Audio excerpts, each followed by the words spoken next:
Hi, Garrett Park Nursery School. It's Miss Sarah. It is a Friday, April 24th. It's great to see you.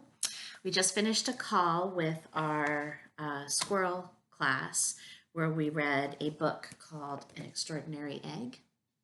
I really like this book this time of year because it talks about eggs, and this is springtime, and it's the time when you will see maybe a nest with eggs in it, or maybe you won't see the eggs of ducks or other animals or baby animals that are coming, but we will see baby animals around. Miss Martina showed our class a picture today of some baby geese that they saw. So it's a fun time to look for baby animals, and I thought you would like this story. The squirrels, we read it this morning, and we enjoyed it. So squirrels, you can hear it again, and teddy bears and explorers, you can share it with us. An Extraordinary Egg by Leo Lionni.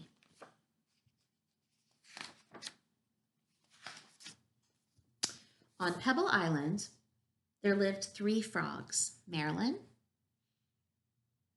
August, and one who was always somewhere else. That one's name was Jessica. Jessica was full of wonder. She would go on long walks way to the other side of Pebble Island and return at the end of the day shouting, "Look what I found!" And even if it was nothing but an ordinary little pebble, she would say, "Isn't it extraordinary?" But Marilyn and August were never impressed. One day in a mound of stones, she found one that stood out from all the others. It was perfect, white like the snow and round like the full moon on a midsummer night. Even though it was almost as big as she was, Jessica decided to bring it home. I wonder what Marilyn and August will say when they see this, she thought, as she rolled the beautiful stone to the small inlet where the 3 of them lived. I think she's pretty excited. "Look what I found," she shouted triumphantly, "a huge pebble." This time, Marilyn and August were truly astonished.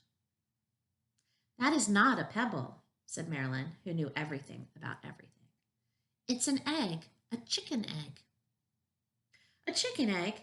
How do you know it's a chicken egg?" asked Jessica, who had never even heard of chickens. Marilyn smiled. "There are some things you just know." Looks like a chicken egg to me. Let's see. Oh my goodness. A few days later, the frogs heard a strange noise coming from the egg. They watched in amazement as the egg cracked and out crawled a long, scaly creature that walked on 4 legs. "See," exclaimed Marilyn, "I was right. It is a chicken." "A chicken!" they all shouted. The chicken took a deep breath, grunted, gave each of the astonished frogs a look, and said in a small, raspy voice, "Where is the water?" "Straight ahead," the frogs cried out excitedly. The chicken threw herself into the water, and the frogs dove in after her. To their surprise, the chicken was a good swimmer and fast too, and she showed them new ways to float and paddle. They had a wonderful time together and played from sun up to sundown. And so it went for many days.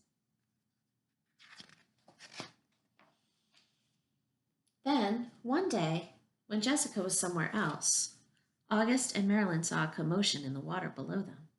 Someone was in trouble.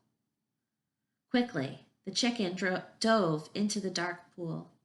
August and Marilyn were frightened.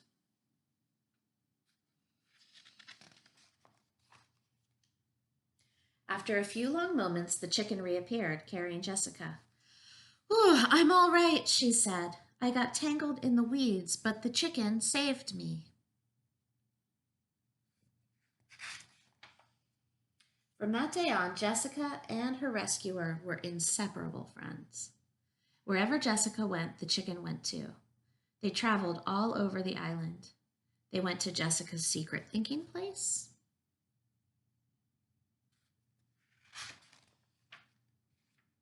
and to the Great Pebble Monument.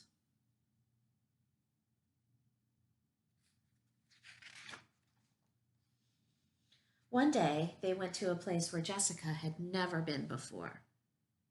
A red and blue bird flew down from a tree. "Oh, there you are," it exclaimed when it saw the chicken.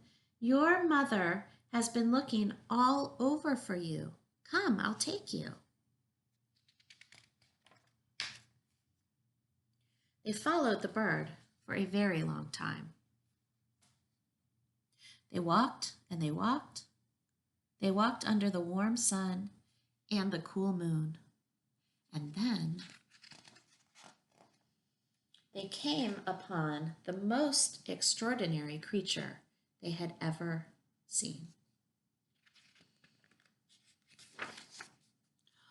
Whoa. It was asleep. But when it heard the little chicken shout, "Mother!" it slowly opened one eye, smiled an enormous smile, and in a voice as gentle as the whispering grass said, "Come here, my sweet little alligator." And the little chicken climbed happily onto her mother's nose.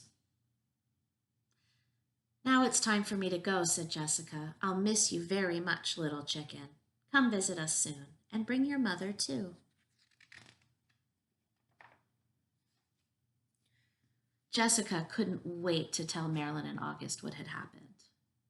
As she neared the inlet, she shouted, "Guess what I found?" And she told them all about it. "And do you know what the mother chicken said to her baby?" Jessica asked. "She called her my sweet little alligator." "Alligator," said Marilyn. "What a silly thing to say." And the three frogs couldn't stop laughing. That's the end. I really like seeing all the pebbles and the eggs and all the circular shapes in this book, the ovals and the circles. And sometimes I think it's fun to just try to fill up a whole page like this with circles and ovals and roundish shapes.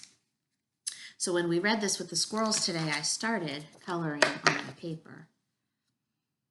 Just different colors and sizes of ovals and shapes. And maybe the squirrels, you guys can keep doing your circles and ovals. And maybe teddy bears and explorers, you want to start a page like this.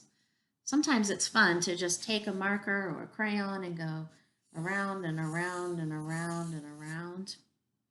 Or maybe make a real tiny one like this, around and around.